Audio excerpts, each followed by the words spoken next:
Guys আপনারা দেখতে পাচ্ছেন এই কনকনি সেটা ভাঙা শীতের ভিতরে আমরা চলে আসছি অ্যামাজন জঙ্গলে। বাংলাদেশের এই প্রথম কেউ যে অ্যামাজন জঙ্গলে পাও রাখতে চলেছে। সো গাইস দেরি না করে লেটস গো, শুরু করা যাক আজকের এপিসোড। তো গাইস আমরা যাচ্ছি সামনের দিকে গেলে সামনে হয়তো ঘন বসিতে থাকতেও পারে, এই জন্য আমরা সামনের দিকে যাচ্ছি। So let's go. আপনারা হয়তো অবাক হবেন যে অ্যামাজন জঙ্গলে দেখুন কলা চাষও হচ্ছে, এটি সত্যি আশ্চর্যজনক বিষয়। তারপরেও দেখাতে যাচ্ছি। ক্যামেরাম্যান এদিকে আসো। দেখতে পাচ্ছ ওখানে কি দেখতে পাচ্ছ? ওই যে ওইখানে বড় একটা সাপ, অ্যানাকোন্ডা। ও না, ওটা তো গোসা। এটা কি?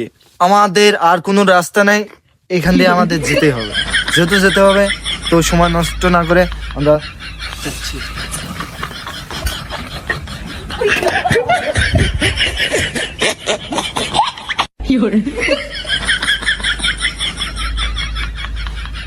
আমরা ফাইনালি চলে এসেছি, অনেক ঘনবসতিতে দেখতে পাচ্ছি। তো আমাদের এই ভিডিওটা এই পর্যন্তই। নেক্সট ভিডিও দেখার জন্য অবশ্যই চেষ্টা করবেন, কারণ লাইক কমেন্ট শেয়ার করবেন। আর এই ভিডিও করার জন্য আমাকে $3 মিলিয়ন দেওয়া হয়েছে। তো